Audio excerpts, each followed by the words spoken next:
Hello, everybody. Welcome back to the Always Smiling Faces podcast. And we're back with your review of the Southampton game. And I'm joined, as you can see, by Decca and Bestie. Good evening, gentlemen. Good evening, Mr. Walker. Good evening, Bestie. Good evening, my lovely lads. Are you all right? Yeah, not bad, thanks. No, not bad.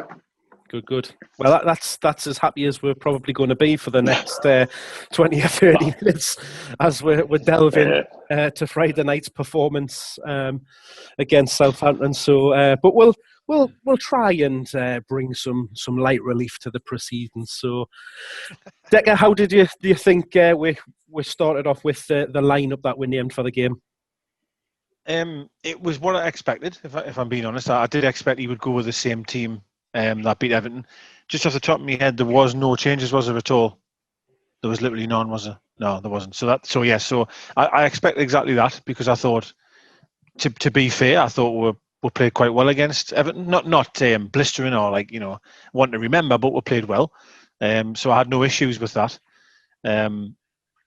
There's still a couple of things I don't like about the team, which I think we'll come on to. And there's one you're going to go, I know what that is. But there's certain players that I really don't think should be on the field. But I understand why, and I understand that he's trying to go for the same. So yeah, much of a muchness. What always interests us about Southampton, to be fair, is they played 4-4-2 again. And I will come on to this later about how that's always a frowned upon it, or it's a yesteryear tactic. But if you play the fucker right, you'll be surprised what can actually happen.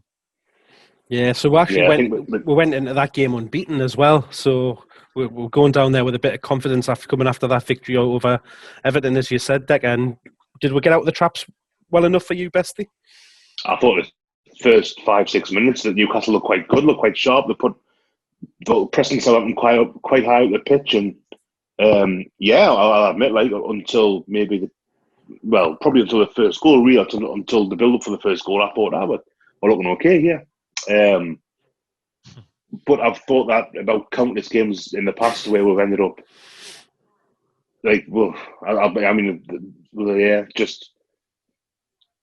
I think back to derby games, the 6 in a row stuff, where I've watched games and thought, we've been a better side here, but we've lost a couple of 1-0, 1-3-0. I thought we'd dominated. And it's just one of those games. It was something that goes back to the Pardew days, where, with the exception of one manager kind of in the middle, no names, but where we can look all right. I was going to go for John Carver, but we look all right early on for a little while, and you kind of sit down and go, it's going to be nice. I'm going to enjoy this one, and then that just gets absolutely blown out the window by Newcastle United. It's kind of what Newcastle do a lot of the time, isn't it? It was absolutely a Newcastle performance. We've been down there recently. Well, not recently, sorry, I'm going back. Well, I remember I was in Benidorm, I think, on a stag do, and we played Southampton away. I think we're going to be 6-0, I think it was. And Rob Elliott got man of the match, and he conceded 6. So you're right, we've kind of been there before. And we won the last time we were there, St. Maximus scored. That was one of the last games I remember before lockdown, or maybe it was the game before the game stopped. I can't quite remember. Certainly the last Premier League game, I think, because then we played West Brom in the Cup, didn't we, which we went to. But yeah, what was your thoughts like, Mark? Did you think, were you happy with the team or what? Yeah, so I think when you looked at the team, it was pretty much as I expected going into it, and you do hope that going in with a bit of confidence after a decent performance and result, that you want them to take the game to them. And like Basti just said there, we did start off on the front foot somewhat, and I was even surprised to see your favourite player, Mr. Henrik, pushing right up to the edge of their box. Him and Longstaff were very, very high up the pitch, and really pushing them on and closing them down. And I was like, whoa, we're in for a good game here, because we're actually taking it to them. Because I thought we had a good chance. The fact that they were without their main man up front was a big boost for us going into that. And then it just kind of, then they started coming back into it, and then fast forward to the opening goal, and it just went rapidly downhill from there on in. Yeah, it did. I agree. That we seem to be pressing from high up the field, you know, pressing from the front, which is something I love. And I know me and Mark, obviously, we talk about it. It seems weekly that we'll want to see that type of play, and we were doing that. And Hendrick, as you mentioned, was doing that. I've seen that, and I kind of agree that I thought, you know, Israel might be all right here, but the thing that worries us is that we can't sustain good form like in a game. Do you know what I mean? We might have 5 minutes or a 6-minute spell, and then the world just seems to fall apart, doesn't it? And obviously, moving on to the first goal, like you were about to, like, I know that obviously technically, you know, you're going to criticise Almiron. Of course you are. It's his fault, right? But it's a difficult one for me because I credited him the week before for the chance that he created for Saint, or, you know, he gave to Wilson to give to Saint, that he's brave on the ball and he's willing to try and beat a man and, you know, and start a move off. So it's very, well, first of all, I credit him for being back there. But yes, of course, he should have just put his foot through it and got rid of it, because he actually beat the man, first of all. Then he realised there was a second man coming, and then it really started getting, you know, it was real trouble. But yeah, it is shit, like, isn't it? It's a really, really dreadful mistake, really. Yeah, it is. I've had the same. Sorry, Mark, comment. No, I was just going to say, you bang on with what you said. It was that second man just who kind of like darted in from nowhere, because he'd done enough to keep the ball away from the first one that was trying to get it to him, and he was strong on the ball with his back to him.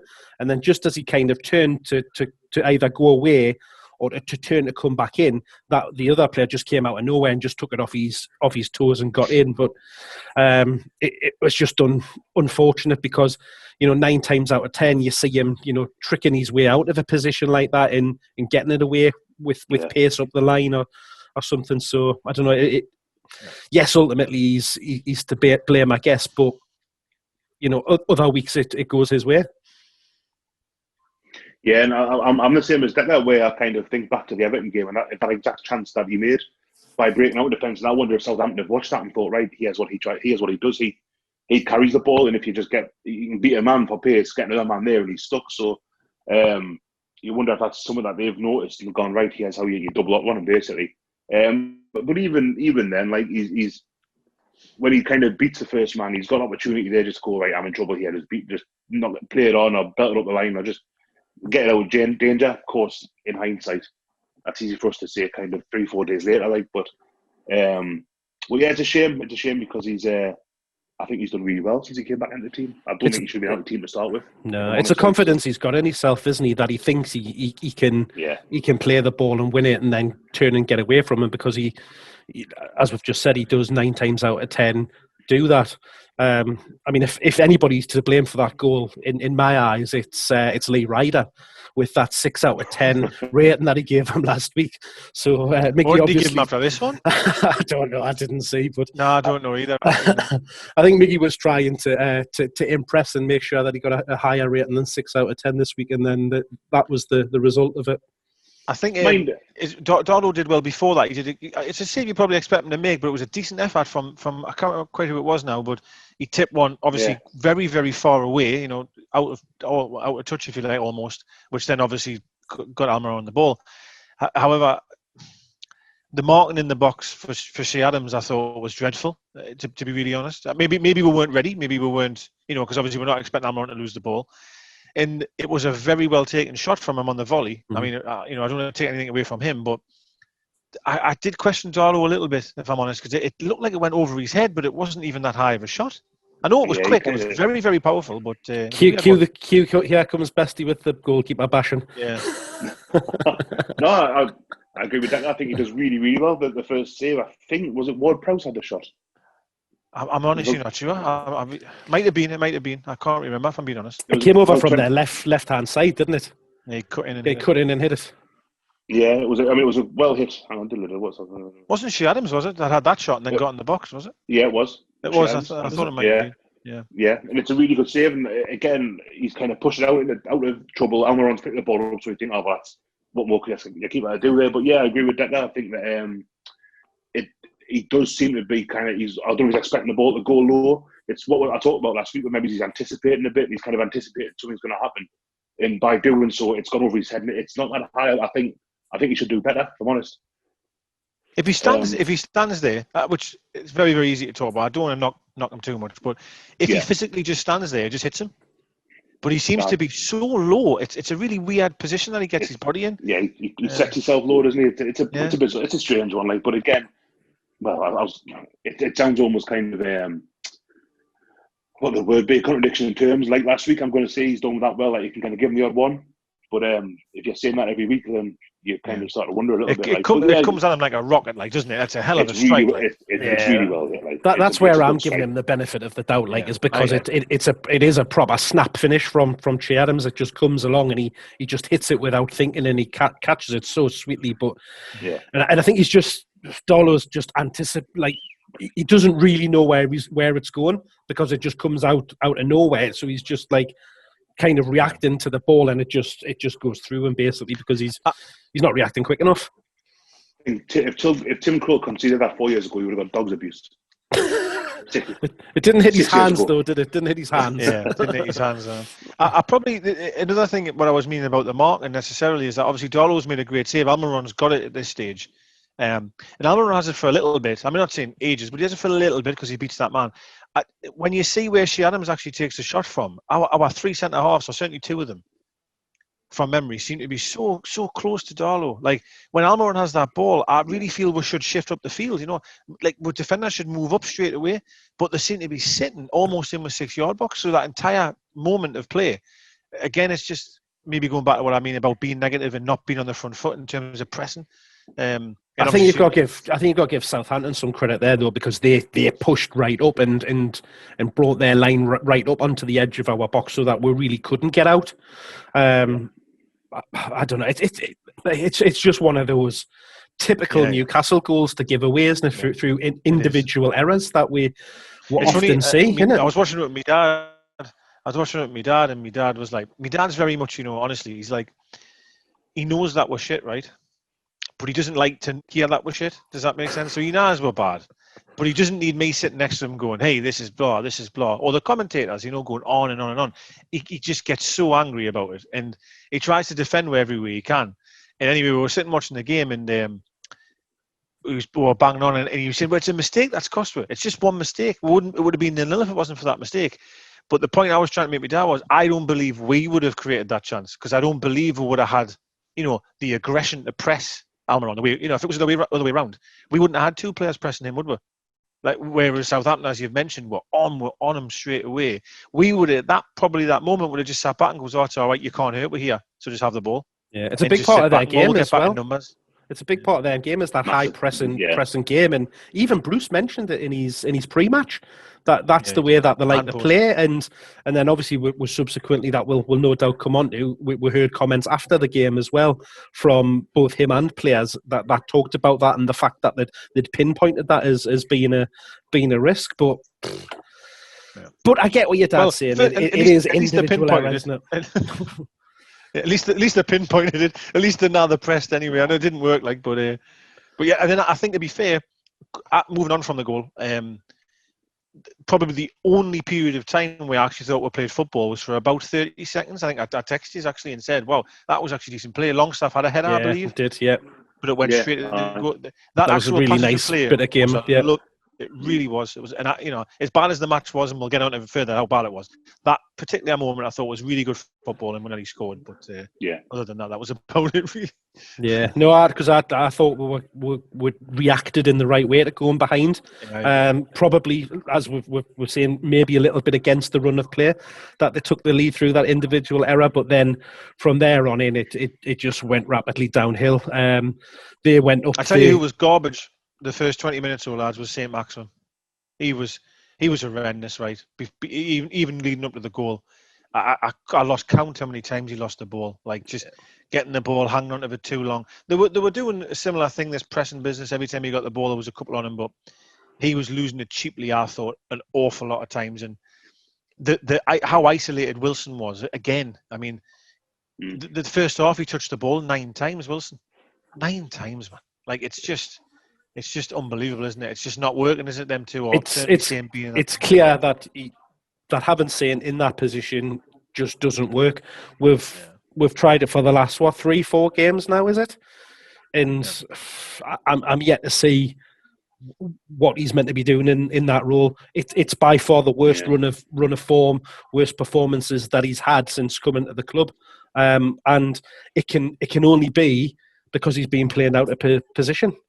It's a just weird not one working. because he hasn't looked great, and the team haven't looked anything like being great all for a while now. But for the most part, had all right results using it. I mean, that was a bit of a. Obviously, got beat the weekend. They have lost a couple of games, but you think, I mean, the Man U game was that was the same, but you've had everything in there as well. Wolves away, where they've got points, playing with that system, with Saint-Maximin being a bit more central, and for all, it's not how you see the best of them. Does that mean it hasn't worked? I don't know. It's weird. I think the couple of things I'll say, I agree to a degree, because I did mention that the formation. Well, let's take that game out of the equation. It does make it look a little bit more solid, because you would hope it to be solid, because you're spine of your team. There's 6 people there. I mean, you've got 3 centre halves and 3 centre midfielders. You're hopefully praying that you're going to be very, very strong through the middle. I think the issue with St. Louis is that he's collecting the ball in areas which are so congested. You know, 100%. He's getting the ball where there's just so many bodies, whereas when he's out wide, he's probably got a full-back to beat. One player, or, you know, then he'll have a centre-half if he comes inside. But when he's collecting that ball 9 times out of 10 back to goal, by the time he tries to turn around, there's just too many bodies there for him. That's how I feel anyway. It's exactly what we said last week when we talked about the same thing. It was when he's in that position in the middle, it's just too congested for him to have the time and the room to be able to just knock the ball and run with it, do the dribbles that he likes to do, because as soon as he takes a touch, he's got a man on him. There's another man next to him. So rather than having maybe 1 or 2 to beat when he's out wide, he's got 2 or 3 around him straight away. There's just not the room for the luxury that he likes of being able to have the ball, take it, and then run and dribble and move with it. We need to get him back out on the left. It's as clear as day to me. Yeah, he's one bit of good movement. There wasn't many, I'll be honest, but there was one where he came from out left in the first half and went past Ward-Prowse like he wasn't even on the field, and he was bearing down on goal. I think we lost the ball, but you could see out left just how more comfortable he is and how much more of a threat he is for us. The difficulty we've got, I think, though, moving forward, if Bruce sticks with the formation, we don't play with wingers, because we're fullbacks are meant to be the winger, and to a degree, and it's difficult. And I said before, he played that formation at Hull, and when he very, very, very first came to us, in every pre-season friendly, we played that formation. Almiron was meant to be the guy off Joe Linton, which again, Joe Linton was isolated, and we'll talk about that in depth. But if we stick with this formation, we ain't going to see wingers, and that worries us. And the thing is, we're saying is you're never going to drop them ever. So you're going to be in this horrible situation every single week if we don't change it. Yeah, it's weird, because I'm sure he's said himself that he prefers to be in the middle, doesn't he? I'm sure Saint-Maximin said, I can play central, no bother. I'm not forward, but it hasn't worked for him. Like, as I say, individually, certainly, he doesn't look anything like the player he was at the start of the season or towards the end of last season even. So, it's kind of, it's weird, because you're not, I was going to say, do you sacrifice the team's performance to get the most out of him? But the team's playing terribly as well at the minute, so all they're sacrificing is a handful of pretty lucky results. So I gone back to it feels dead reactionary to say 5 at the back isn't working after it has kind of worked for a little while, but performances haven't been good, and we've been saying for a while now that, well, I've been saying for a few weeks, if Newcastle keep playing like this, they'll get relegated in 2 or 3 seasons, no bother. Yeah, I totally agree. It's just not good enough, and it's not sustainable. I think in regards to saying what I would say, I'm not saying that he can play a 10, right? But if we played with wingers as well, so let's say you had Fraser and Almiron out wide, just say you did, I think then Saint might be a bit better, because he's going to have some support. But at the minute, really, it's just 2. It's just 2 of them up front. And I don't know if he had Fraser on the left, say, and Almiron on the right. I don't want Almiron to play out there. I'm just saying, for argument's sake. And then Saint was in the middle. There's a hell of a lot more offensively. There's more, and maybe Saint might have more space, and basically might have some fucking support. But with it just being the 2 of them, or meant to be the 2, it really doesn't seem to be working. And Wilson clearly isn't working. And I'm going to fast forward for 2 seconds, and I apologise, but I'll say it now. Obviously, he got injured, but I really feel, I know it was when he got injured, it was Matty's pass that was overhit. But Wilson was working his socks off, coming right back to try and win the ball back. He was just chasing lost causes all night long, and that's why his hamstrings popped, because we weren't supporting him in any single way all match. It was just fucking awful. No, it is. I totally forgot that he got injured. I've put the game out of my mind that much since it happened. I totally that's a downer. Sorry. I'm upset. We might as well fast forward to the second half, because obviously nothing really else happened. Well, I don't know, because before that they had one cleared off the line, which Lascelles cleared from a corner, from a header. That was in the second half. Was that in the second half? Was it? So it was going wide, but he's not to know that, of course. But this is something I wanted to mention. Sorry, lads. So you went in at half time, right? And as Bessie said, and you said, it was a terrible first half. It really was, wasn't it? We didn't cause any problems, anything. And of course, you point your finger at Bruce, but you've got to think of the players as well. If I was a player going back into that dressing room, I'd be shaking a few people there. I'd be saying, "All right, lads, what the fuck's that?" The first 5 to 10 minutes of that second half was the worst we played in the entire game. We were a shambles when we came out of that second half. An absolute shambles. There could have been 3 or 4 within 10 minutes of that second half. Darlow was pulling off saves, some poor, which we'll get on to. But them were battering us the first 5-10 minutes. I couldn't believe. I thought, what on earth's gone on in there in half time? The reaction was terrible, in my opinion. Yeah, we weathered a bit of a storm, didn't we? At the start of the second half. It's with the amount of chances that they were creating. I think it was that as I say, that clearance off the line. They had another one where it was what's called Romeo, where Darlow just got his fingers to it and tipped it onto the bar. What a save that was. Save. So, I mean, there was a host of chances. That save, that reminded me so much of the save he made at home at Rotherham in the Championship, where he comes and gathers the ball, nearly slides out the box, just let it go, then the bloke puts in. Because that chance happens because the cross comes in and he's absolutely nowhere to be seen. Is that the one when Lascelles is off the line? I think it's the same. Well, it's funny you say that. He made a great save, a fantastic save to force the corner. Mm-hmm. And then the corner come in, and I don't know if it's adrenaline or what, for making a great save, but as you say, he come up and was nowhere near just comes and misses it, doesn't he?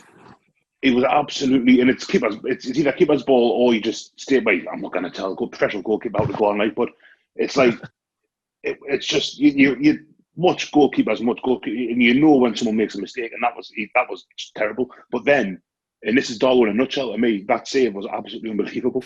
It was. Just on the crossbar. It was absolutely phenomenal. It was amazing, and again though, about pressing, that is what you call him, Romero, is it? Sorry, is that his name?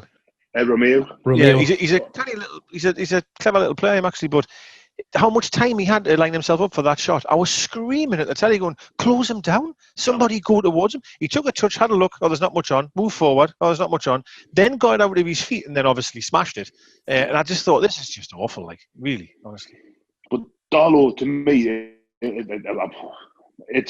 he puts it in mind of a goalkeeping Titus Bramble, where he can be absolutely phenomenal for 89 minutes, but at some point he's going to have a crisp packet in his face and he's going to drop, his pants are going to fall down or something. There's something there all the time. Mm-hmm. Well, that's why he'll never be a, because I always say that. I'll touch on Pickford for a second. Pickford at Sunderland looked unbelievable because he's having 100 shots a game to deal with. But when you go to that top level, you might only touch the ball 3 times. And they're the moments when you know what I mean, you're a really good goalkeeper, whereas Darlow, as you've said, is having 1,000 shots to save, and he will do the odd howler, of course.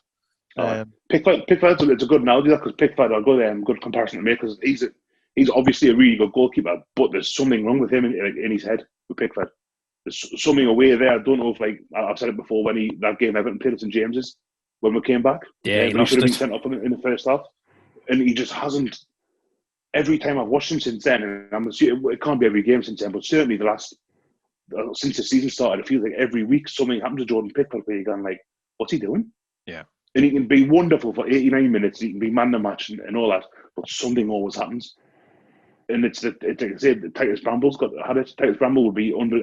I've seen Titus Bramble, I remember pinging the ball along his toe end from 70 yards away, and it landed on the blade of grass that he aimed for, and then he'd do that. He'd be great in the tackle. He'd score goals on occasion, and then you'd watch him, the ball would run through his legs and he just would freeze.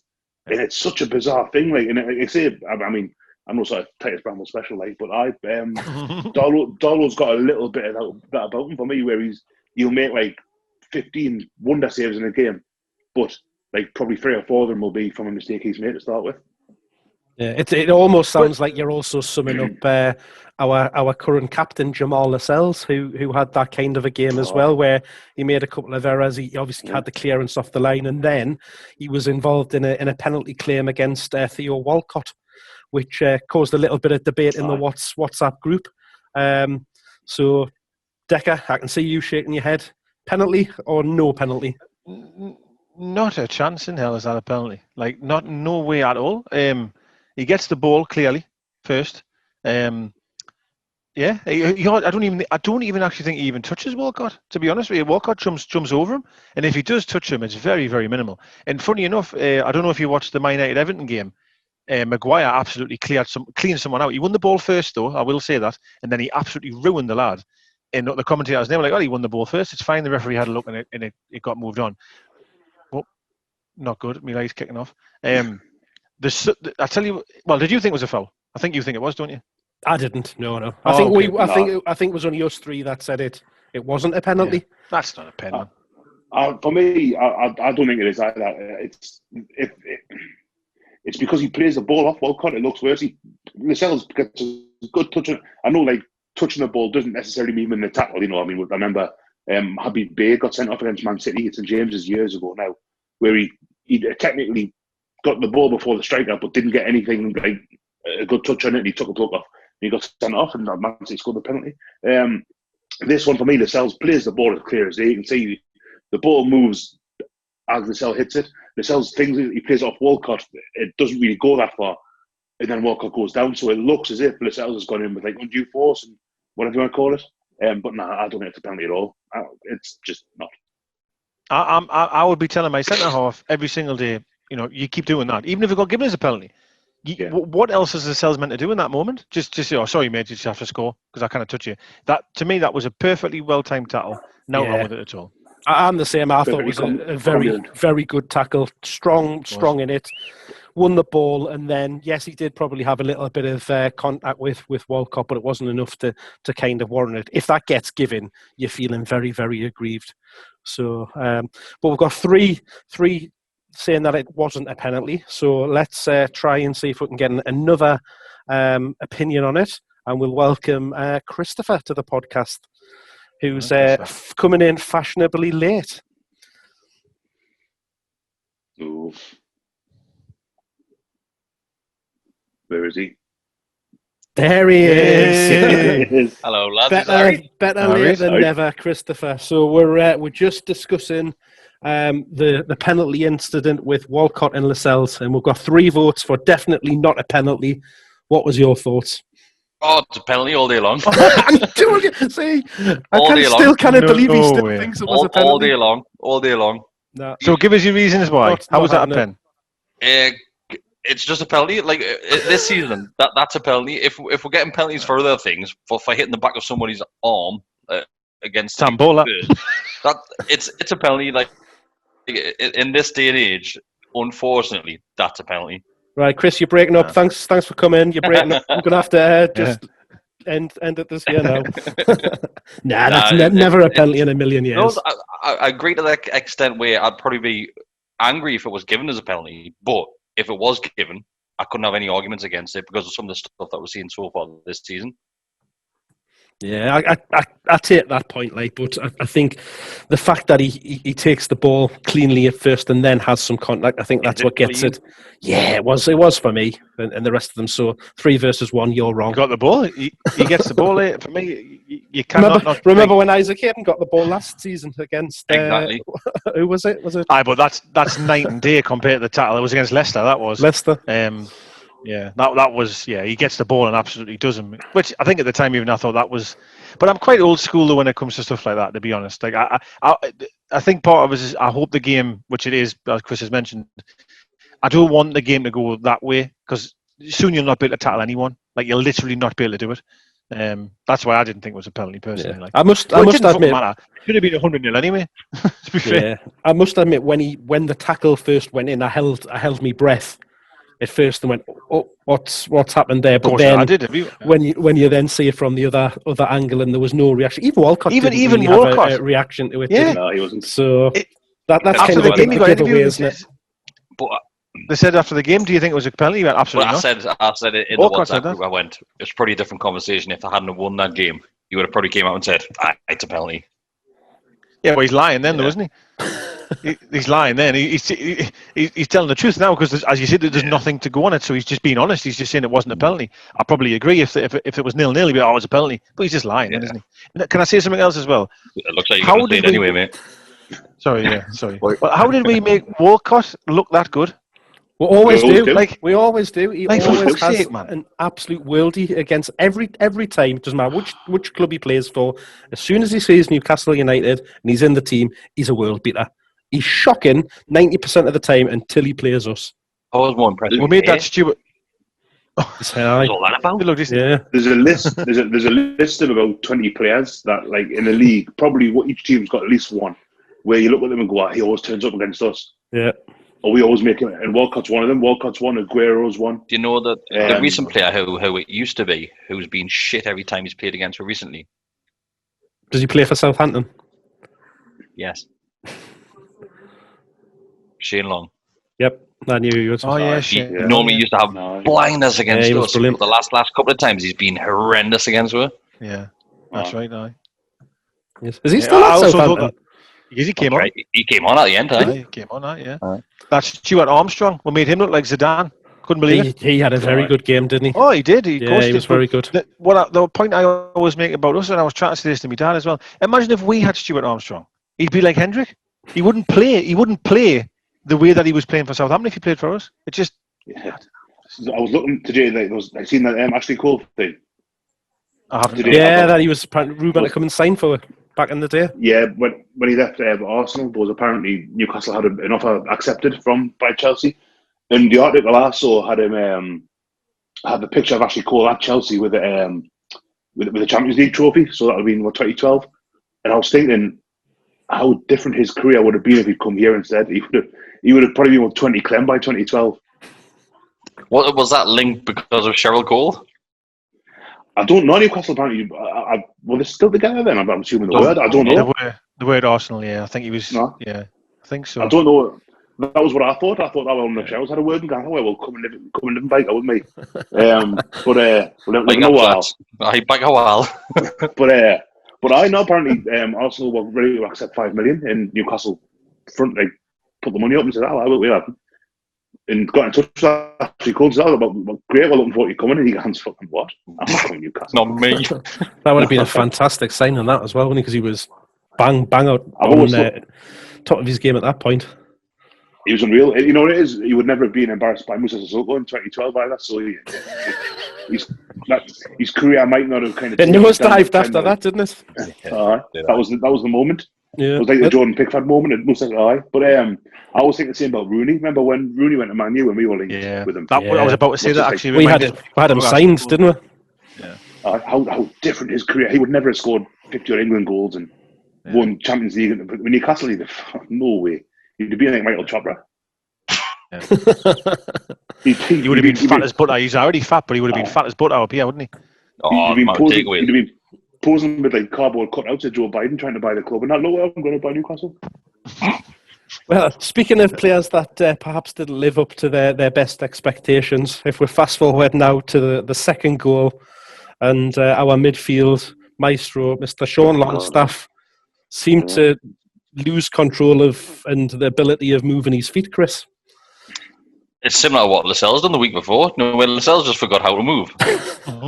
It got transferred to Longstaff this week. I think he tried to bring the ball back with himself, didn't he? His studs were nowhere near the ball. He was like a bull getting ready to charge, like just without the ball.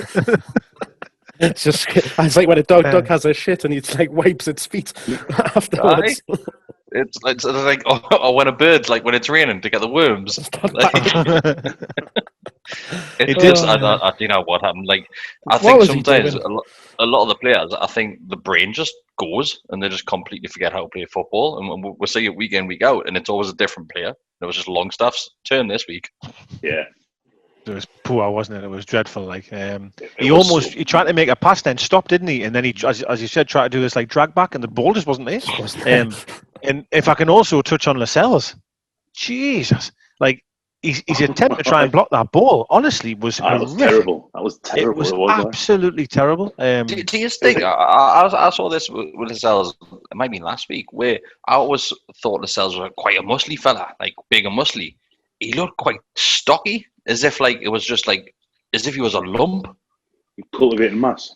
Well, honestly, Chris, it's funny you say that, because I was going to mention this before, but I question the fitness of a lot of players, if I'm honest. I don't think we'll look fit at all as a team.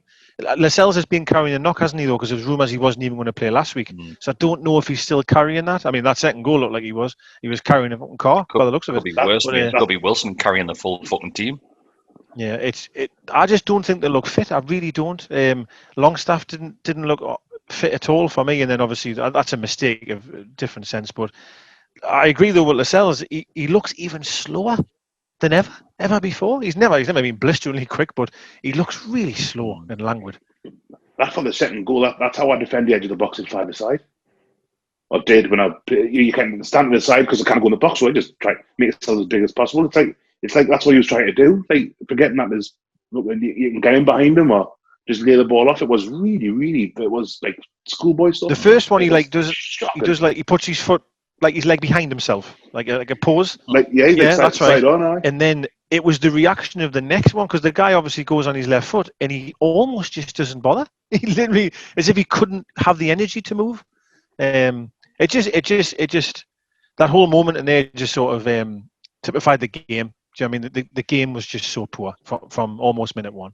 I think you've got to give Armstrong some credit, because, you know, with Longstaff losing the ability to use his feet, Armstrong certainly didn't. He did very well, you know, with his control of the ball and to kind of dance his way in, and like you say, do those little twists and turns to turn Jamal Lascelles inside out, left, right, and upside down. Oh, he was like Peter Beardsley. Yeah, like Peter Beardsley. Good finish in the bottom corner as well, wasn't it? So, yet again, you look at both of the goals that were conceded, and it's just individual errors that have cost us that game. And we've sat here and said that countless times in the past, and it's just something that you'd hope with the change of formation and trying to get ourselves more solid and making ourselves more difficult to beat, that's the type of thing you'd be cutting out of your game. But there's just no explanation for having moments of stupidity, basically. To be honest though, lads, I think without those moments of stupidity anyway, we're shocking without those moments. We're absolutely horrendous. And it's just so frustrating. But you go from, you've probably already touched on this before I joined there, but you go from such a, I wouldn't say a fantastic performance, it was far from fantastic against Everton, but a solid performance, quite a steady performance, to that where we look like, once again, it looked like 11 players just chucked on the field. That's a good point. Very good point. Totally agree. I think it's the lack of consistency in performances that is like we do okay one. Well, I think Bruce even said that we do okay 1 minute, and then the next week we'll just look like we've never played before, and it's just alarming, isn't it? It's just so alarming. To be fair to Bruce, he did come out and basically say we weren't good enough. Yeah. A little bit more politically correct than what Fabian Schär did, like. But it's hilarious. I think there's a few questions about Fabian Schär's comments, but we'll, if everyone's got time, we'll still do a question answer. Yeah. Right. Before, I did think Joe Linton had scored. I will be fair there. Did really well. You stole me thunder there. Oh, sorry, Mark. I thought we were going to end there, and you might have forgot. Sorry, no, I had that one up my sleeve. I can't forget about Joe's moment of brilliance. It was honestly very good. Rob Elliott had that tweet on as well, didn't he? About Dolo saying, or the commentator was going to give Dolo any credit for the save of the season so far. Then not long afterwards, then you get Joe Linton, and the save from their keeper is even better, because it's fantastic. That because it's a really good that save, the angle that he headers that from as well, because I wasn't expecting that to go anywhere near the goal. It's a fantastic header. Like the power he generates, he's going away from goal. He was a tremendous effort. If memory serves, like 16 yards out, going towards the edge of the box, and he hits it to get the angle in it. It's a really good header. What a shame! It really was a shame. No. Yeah, it is a great save though. Like, I do think Dollars is probably better, like, you know, if I'm honest. But, yeah. Aye. The fingertip one. On the crossbar, right? Yeah. I do. Mine, I'm just saying up a bound because I had a very good all the way around. Chris knew that he wasn't even on. But onwards and upwards with this one. We've got the international break coming up. So onwards we got Chelsea next. Well, but like Decker's just said there, from 1 week to the next, we play decent 1 week, we get a result. The next week we're terrible. So you can guarantee next game against Chelsea, we'll hammer them. I'm not sure, mate, because there's normally another week where we're even worse. I don't know. So that's the thing. You don't know which Newcastle is going to turn up, but let's just hope for the best, and we can have an international break. Allow Wilson hopefully to get himself fit again after that little nicker with his hamstring. Pray for Wilson. Pray for his jelly hamstrings, and we'll be back with previews and match reactions to that one. But before that, we'll have a Q&A. But for now, good evening. Thank you for joining us, gentlemen, and we'll see you on the other side. Ta-ra.